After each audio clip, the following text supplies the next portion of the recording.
I'm Blake Hargreaves, and this is Future Stops.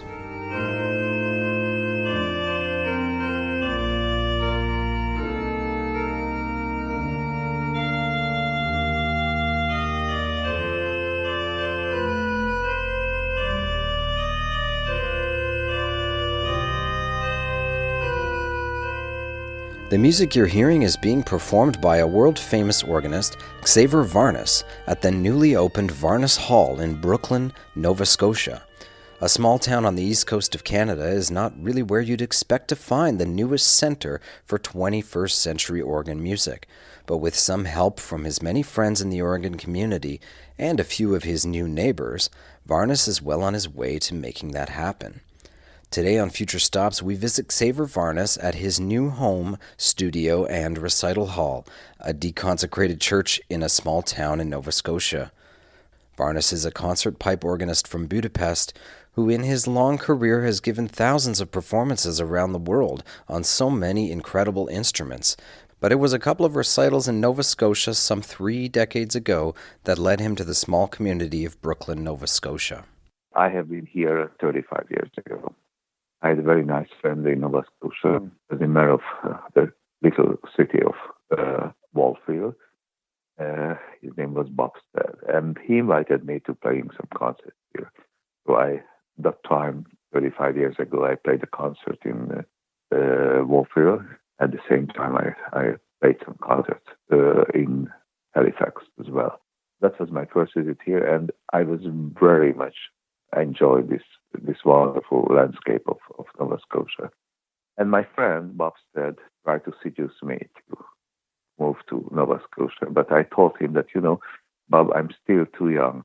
You need a certain age to move into this wonderful province, because I think Nova Scotia is still in the 19th century.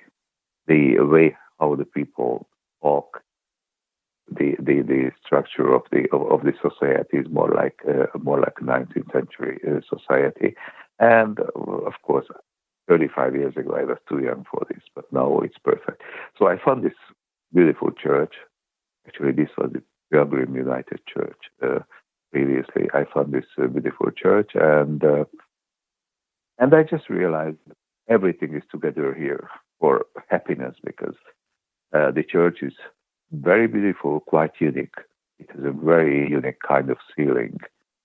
So the church was made covered wood panels, oak panels inside, and the acoustic is quite unique as well. I found this place some kind of heaven for the organist, because I have the ocean here. The landscape is wonderful, the church is wonderful, the acoustic is amazing, and the organ is very good as well. So I think no one can need more than this.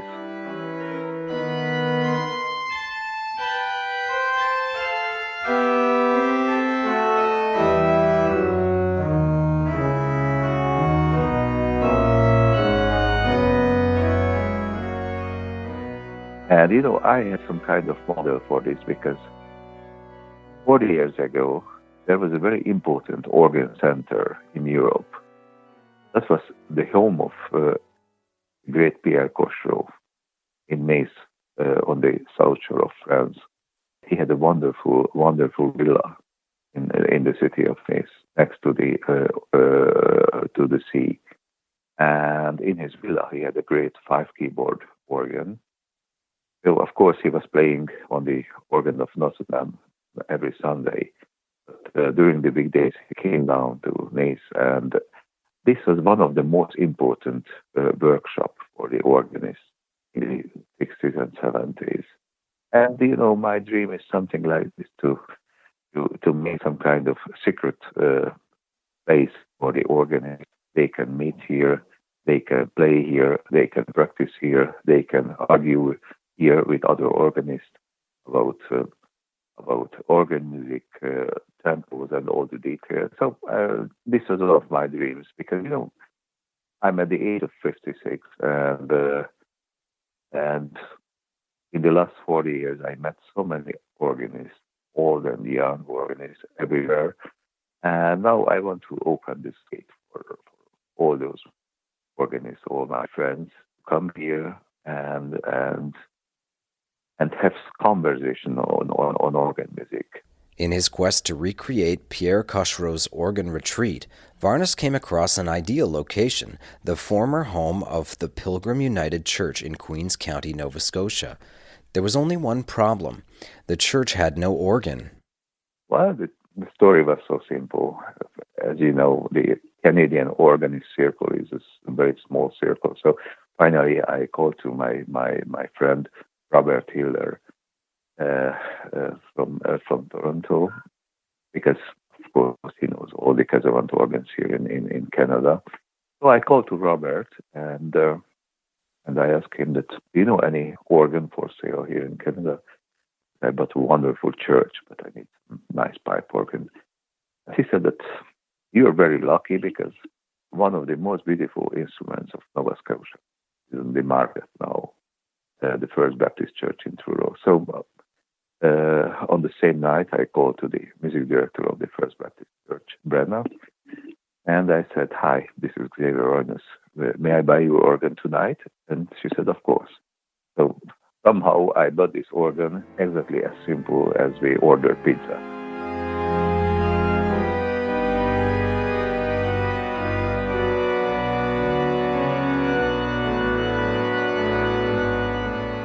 So just a few days later, I visited the First Baptist, and you know, I was very surprised because this instrument I can say, is a quite unique instrument Casavant ever made, because the organist of the church in the 60s and 70s in Truro was some British guy, and he gave very precise details of the organ to Casavant. He gave measures for the pipes. He gave very precise wind pressure requests to Casavant. So finally, it's a very, how can I say, custom-sized organ for him. And it's a little bit different than most of the Casavant organs of that time. Even the voicing of the organ is different. It's more like a little bit German, you know. It's more like the German organs from the 30s and 40s. So it's a little bit more precise than the usual Casavant sound. And maybe precise is not a good word for that. It's more, how can I say, more sharp than the Casavant organs from the same age. So when I first played on this organ, it was very impressive. But I can tell you that since the organ here in my church, sound is much better, because of course the Truro church was a kind of typical modern church from the 60s or 70s of Canada. So it's a kind of concrete church, and it's very flat.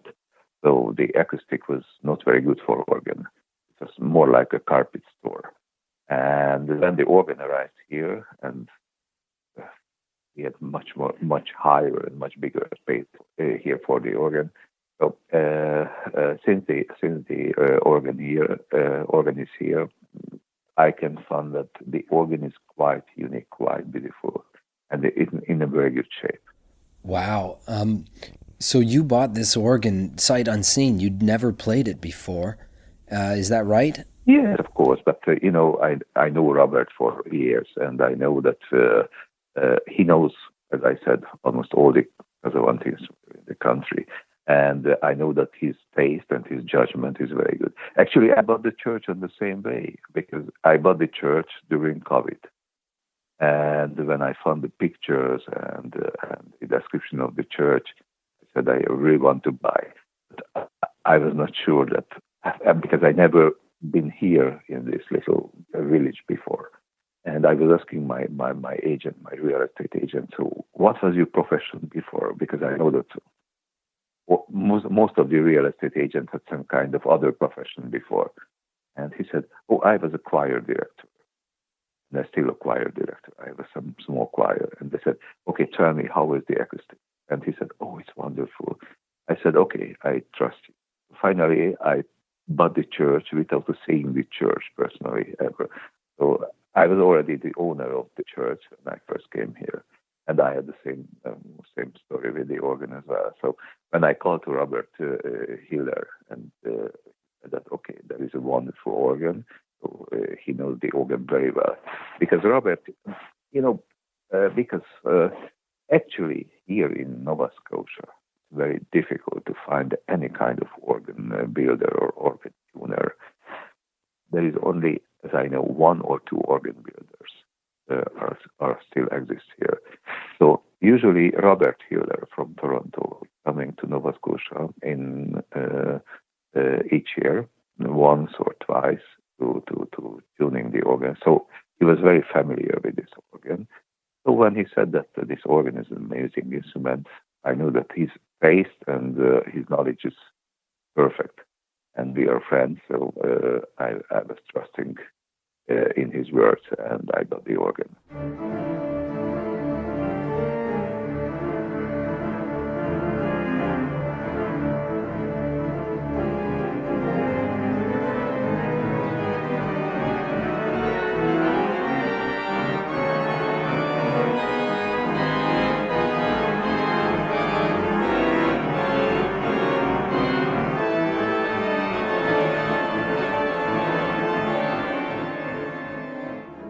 Fortunately, I know a little bit of the relocation process of the instrument, so I think it was very, very easy, and we removed the organ from the previous church just in 3 days.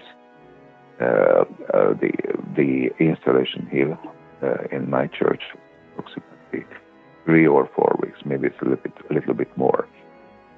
And we're still working on the organ because, from the 60s and 70s, Kazavan made wonderful instruments.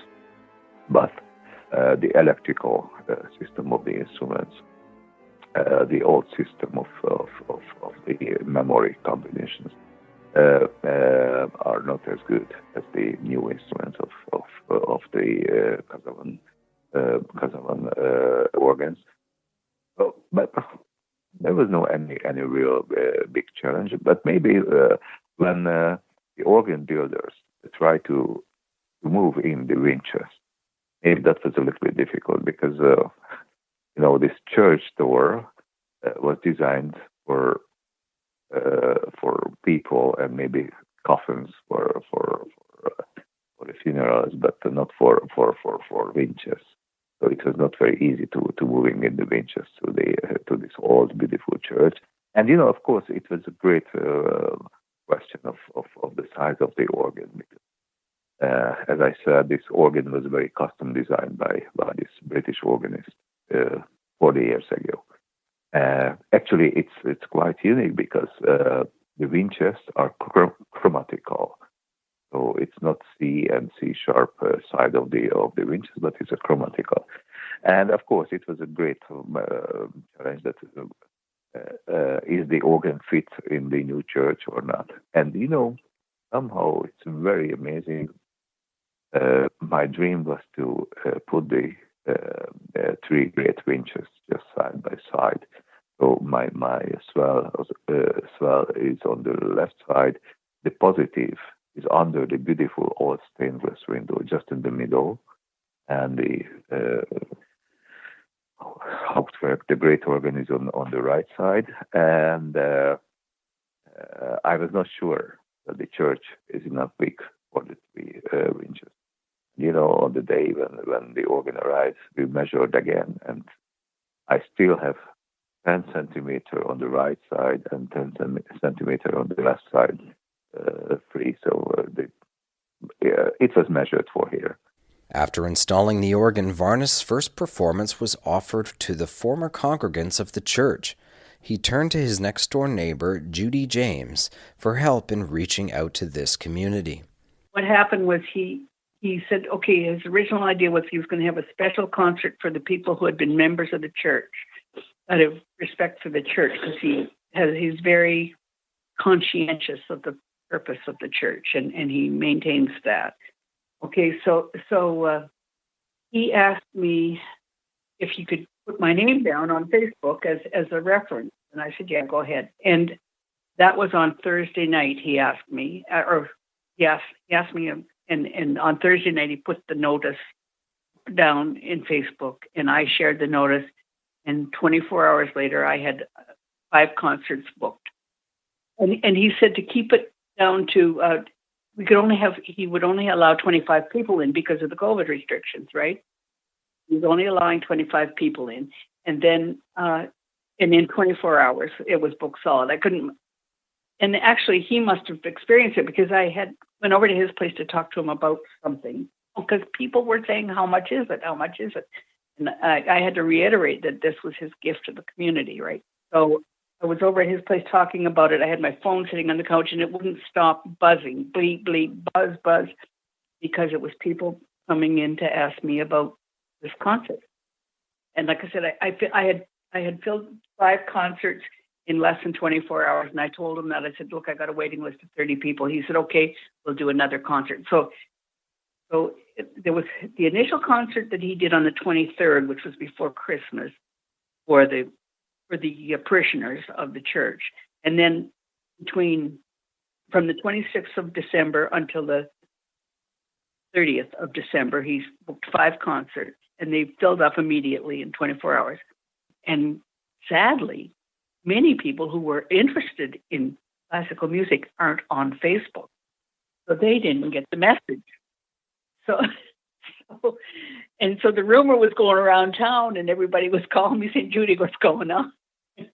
Anyway, so I told him, I said, "Look, I've got like 30 people on the waiting list," and he said, "Okay, we're going to do another concert." So then that was the 6th concert was included, and then people started to say, "Well, if that's an arts and culture concert, people might get upset that you're breaking the COVID rules and complain to the COVID police, whatever." And I said, "Well, we'll just call it a religious faith concert." And that Xaver wouldn't go with that. I said we could. So he he split it up. He said, "Well, I own the concert hall. It's my home. I can have up to 10 people in my home because of the COVID, right? You get a group of 10 people." So that's what he did. He split each concert up into 10 people. So each concert, he made it into 3 different concerts each day. So it started at 1 p.m. At 1 p.m. he did one, and it did one at 3 p.m., and he did one at 5 p.m. every day. And they were hour-long concerts. He'd have an hour in between the concerts. He'd go and have a nap and then go back. 6 concerts split into 3 pieces. That's 18 concerts in a week.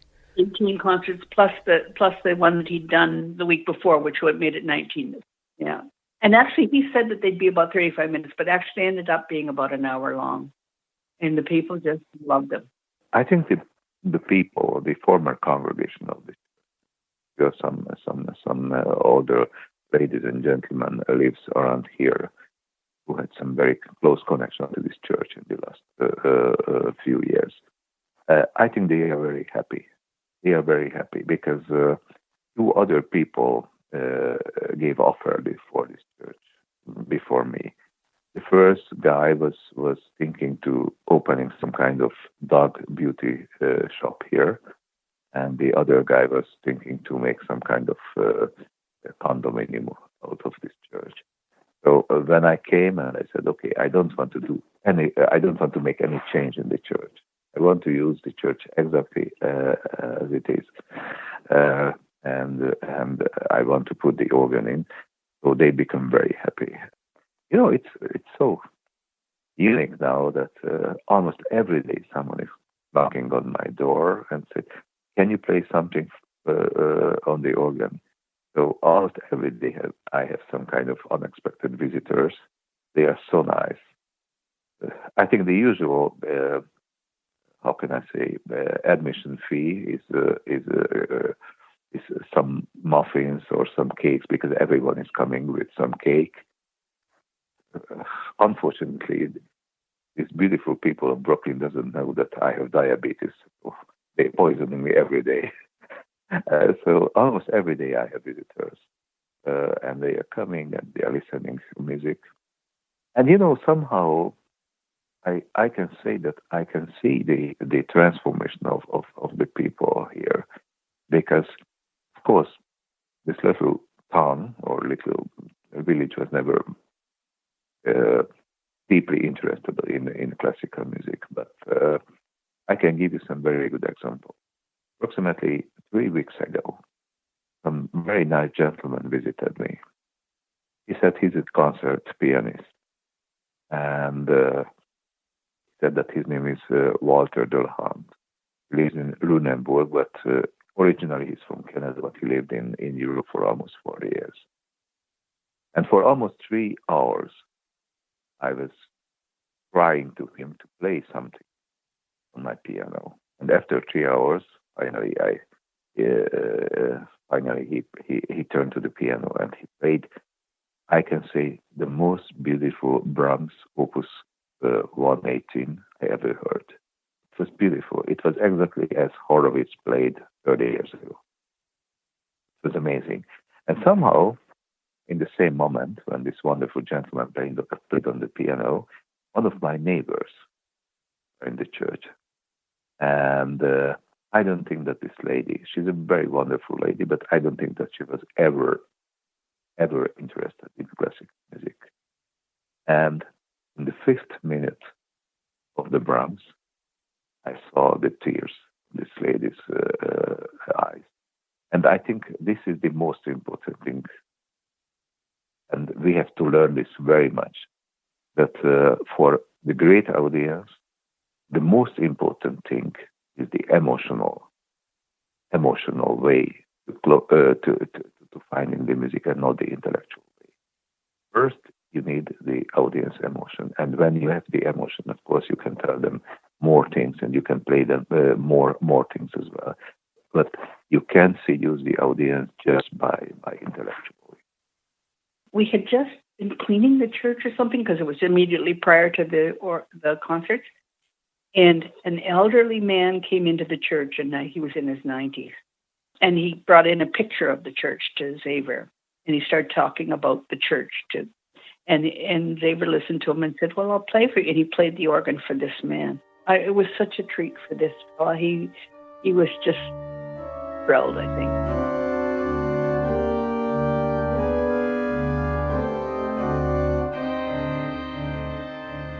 It might have been considered a sacred space, but let me tell you, it is a sacred space now. That music is just beautiful. It's spiritual. It's whatever it has to be that when he plays in it. What he does with it is symphonic. It's fabulous. The music just goes right through you, and he's just so talented. It's just a really exquisite experience. And I was never ever a fan of organ music. But I only knew organ music like Hammond organs at church, right? And to me, they were depressing and creepy and I didn't like organs. I like symphonies, but I didn't like organs. But that organ is a symphony, or at least when Xaver plays it, his music is beautiful. And I think that little Brooklyn, is really fortunate that we got a man of his talents come here. You know, he chose this little space in the middle of nowhere, and his talent is like a ray of sunshine to us. We're really lucky. I mean, we're getting what, a big city orchestra hall would get, and we're fortunate.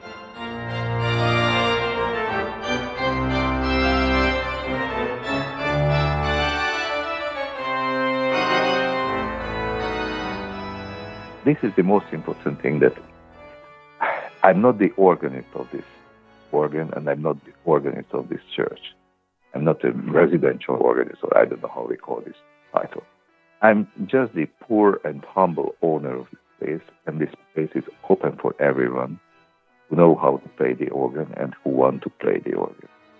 So if anyone want to come here, and anyone want to make recordings here, or just rehearsing, or playing concerts, it's open for everyone. I'm not the security guard of this instrument. I'm just the cleaner So it's open for everyone. And actually, I'm quite lucky because my bedroom in my residence part is just next to the church. So I can say that when I'm lying on my bed, my head is approximately only 2 meters from the great Principal 16s and the Bombard 16. So I'm always the first witness of every single note of the organ, and I'm listening to the organ from there. And I already know, I already had many organist visitors here, approximately more than 20 organists already came here and played for me. This is a great pleasure. During the afternoon, I just taking my beautiful little afternoon espresso, sitting into my church. All the lighting are beautiful because of the sunset, and someone is playing beautiful pieces for me. Oh, I'm so happy.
You're listening to the FutureStops podcast, an initiative of the Royal Canadian College of Organists.